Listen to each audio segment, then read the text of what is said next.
Hello friends, कैसे हैं आप सभी। आज हम class 10th new NCERT maths की सीरीज स्टार्ट कर रहे हैं, जिसमें कि आपको क्लास 10th के मैथ्स के हर एक चैप्टर के डिटेल्ड सॉल्यूशन विथ एग्जांपल्स के साथ यहाँ पे कराए जाएंगे।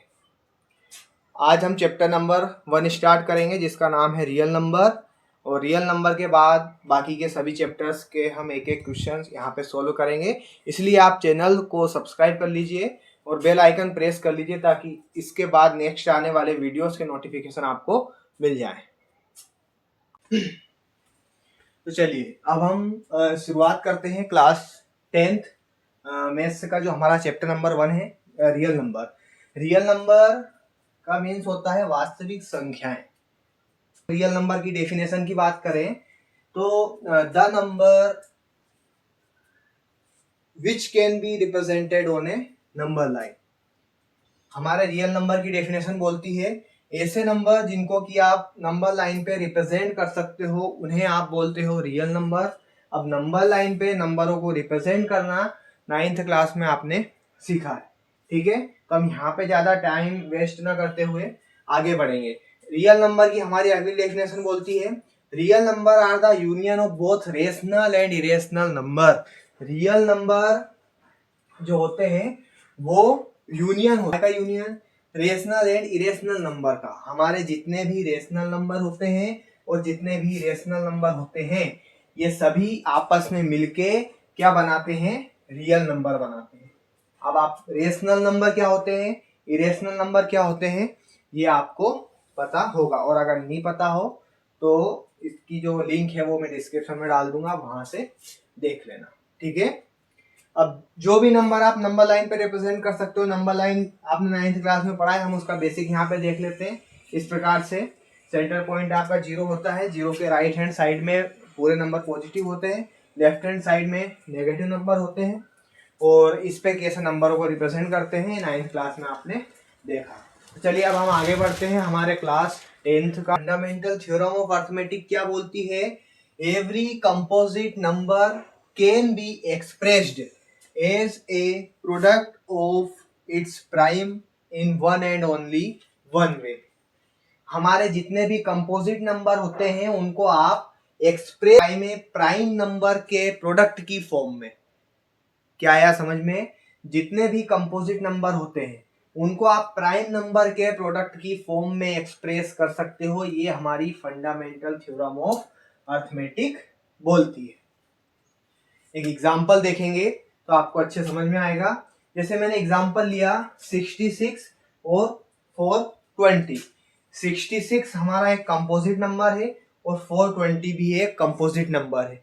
अब कंपोजिट नंबर क्या होते हैं और प्राइम नंबर क्या होते हैं, ये आपको पता होना चाहिए। प्राइम नंबर वे नंबर जिनके की सिर्फ 2 फैक्टर हो, और कंपोजिट नंबर वे नंबर जिनके की नंबर विच हो मोर देन 2 फैक्टर, जिनके की 2 से ज्यादा फैक्टर हो, ठीक है। अब हम 66 एक कंपोजिट नंबर है, इसको प्राइम नंबर के प्रोडक्ट के फॉर्म में कैसे लिखेंगे, हम 66 का करेंगे फैक्टर और वैसे ही 420 का फैक्टर करेंगे। चलिए करते हैं, देखते हैं आंसर क्या आता है। 66 का हम फैक्टर करेंगे 2 से 33 आएगा, फिर 3 से करेंगे 3 1 जा, फिर 11 से करेंगे तो 11 1 जा, ठीक है। वैसे ही अब जैसे 66 का हमारा प्राइम फैक्टर क्या आया, 2 इंटू 3 इंटू 11, ठीक है।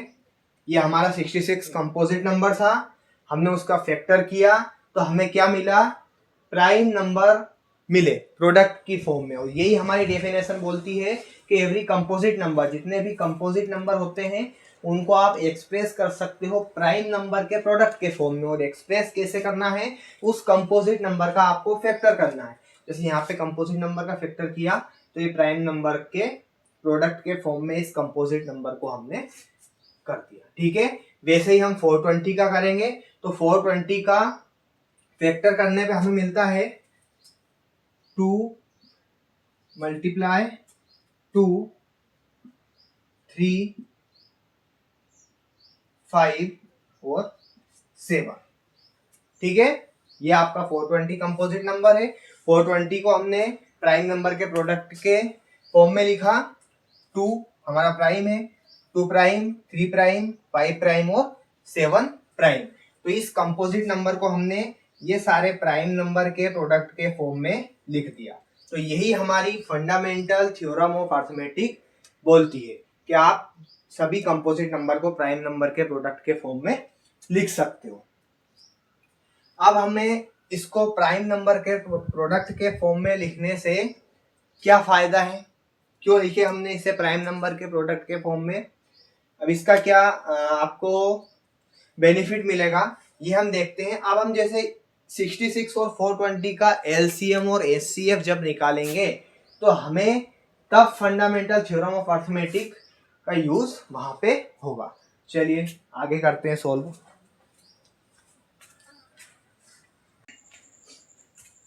तो चलिए अब हम देखते हैं कि जो अभी हमने प्राइम नंबर के प्रोडक्ट के फॉर्म में जो कंपोजिट नंबर को लिखा उसका यूज एलसीएम और एचसीएफ में कैसे करना है। जैसे आपसे बोला जाता है कि 66 और 420 का एलसीएम और एचसीएफ आपको निकालना है, तो आप पहले क्या करोगे, एलसीएम एचसीएफ किए हैं 9th क्लास तक, तो सबसे पहले हम करेंगे 66 कंपोजिट नंबर है, इसको प्राइम नंबर के फैक्टर के फॉर्म में लिखेंगे।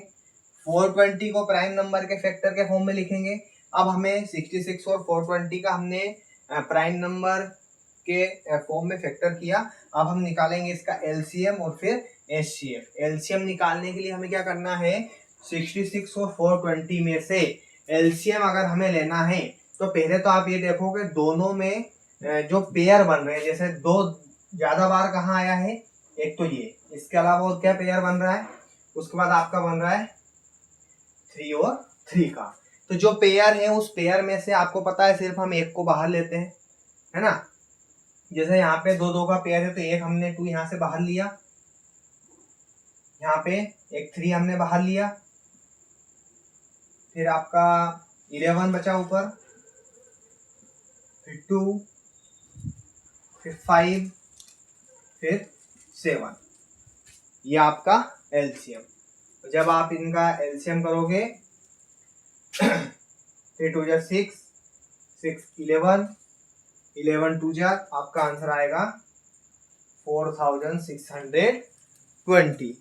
ठीक है, 4620 ये से एलसीएम निकालते हैं हम। ये तो एलसीएम एचसीएफ है जो आप 9th क्लास तक करते हुए आए हो।